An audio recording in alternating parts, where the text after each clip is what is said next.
There's a storm brewing on the horizon of Teyvat, one that stretches beyond Natlan's volcanic peaks and into the frostbitten future of Genshin's next major region, Nod-Krai.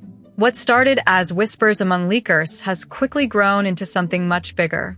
It's not just about new lands or new characters anymore. It's about the FOUR Harbingers, yes, four, who are reportedly stepping onto the stage all at once, and how their arrival might shift the entire tone of the next arc. Combine that with the possibility of a revamped Chronicled Wish system, anniversary rewards, and major narrative changes, and suddenly version 6.0 isn't just the start of a new region. It's the beginning of a seismic shift in the way Genshin Impact unfolds. Before we dive deeper, just a reminder, you can save up to 27% on the current banners at LD Shop. All you need is your UID and server. Check the link in the description. Now, let's get back to the real headline.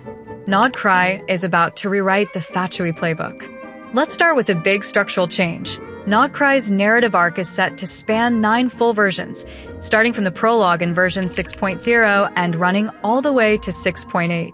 While this isn't technically longer than Natlan's run from 5.0 to 5.8, the implications are very different. It's not just about time anymore, it's about depth. Just like Fontaine doubled down on thematic density and character-driven politics, Nod-Krai looks poised to take that even further, with multiple major antagonists introduced early and a story that may evolve into Genshin's most complex arc yet. Here's where things get wild. According to multiple leaks, FOUR Fatui Harbingers will be active participants in the Nod-Krai storyline. That's right, 4. And we already know the identities of 3, Columbina, Sandrone, and the ever-chaotic Dottore. Columbina and Sandrone are said to appear as early as version 6.0, not in some post-prologue teaser, but as NPCs directly involved in the first wave of story content. That alone breaks precedent. Harbingers usually show up mid-arc or toward the end. Think back to how long it took for Signora or Arlecchino to enter the picture. Here, it's instant. As for the 4th Harbinger, their identity remains unconfirmed. Speculation ranges from Arlecchino reappearing post-Fontaine, if her arc wasn't fully resolved, to the possibility of Pierrot finally stepping out from the shadows as we inch closer to Snezhnaya. But no matter who the 4th turns out to be, the fact remains, 4 Harbingers in one region is completely unprecedented. It tells us this isn't just another checkpoint on the road to Celestia, this is a full-on Fatui battleground.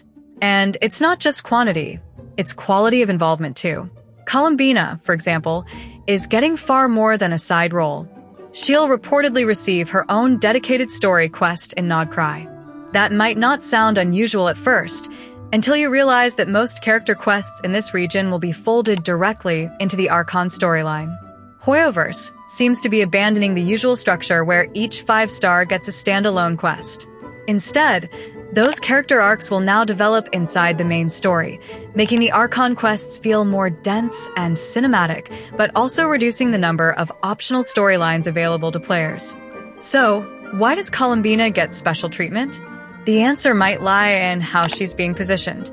She's not just part of the plot, she's being elevated in marketing as well. Leaks mention a dedicated CM trailer, a 3D animated short, and even a character-specific animation video, all focused solely on her.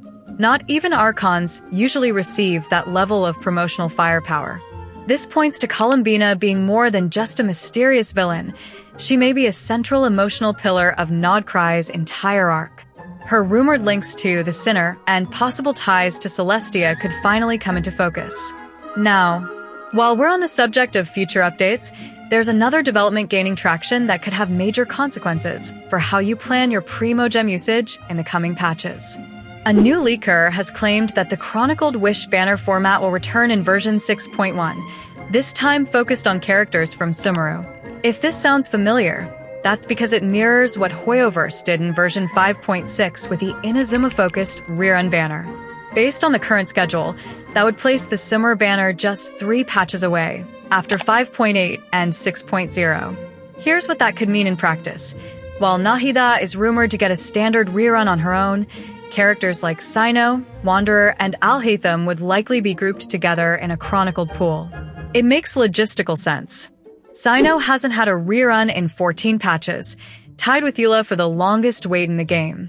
Wanderer has gone 10 patches without showing up. Alhaitham has missed 9. These numbers will stretch even further by the time we hit 6.1. That's a serious backlog of high-demand 5 stars from one region. And here's the key detail. If Hoyoverse follows the same pattern as they did with the Inazuma Rerun, then none of these Sumeru characters are likely to appear in 5.8 or 6.0. They deliberately skipped Inazuma reruns just before that region's Chronicled banner, and doing the same here preserves the novelty and value of the Sumeru-themed rerun pool. So, if you're holding out for any of these characters, you may want to wait until 6.1. But should you trust the source? That's the tricky part. Best we can do is wait until more information unfolds. That said, the theory aligns very neatly with Hoyoverse existing logic around reruns, and the Chronicled system itself has already proven to be a valuable tool for clearing backlog while giving players choice. So while we can't treat it as confirmed, it's grounded enough in precedent that it's worth keeping on your radar.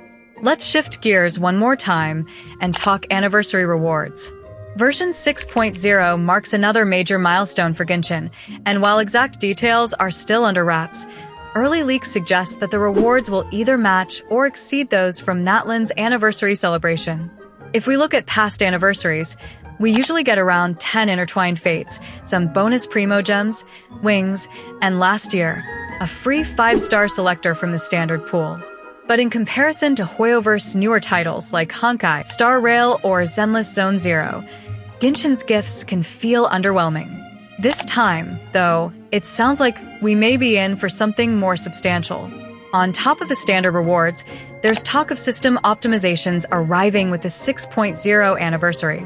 Though still vague, this could hint at long-awaited improvements to daily commissions, resin efficiency, or artifact management. So, what does this all mean for the future of Genshin Impact? We're standing at the edge of a major transformation. Nod-Krai is no longer just a new place to explore. It's a turning point in the narrative, bringing with it high-stakes conflict, a new approach to storytelling, and possibly the most direct clash we've seen yet with the Fatui's inner circle.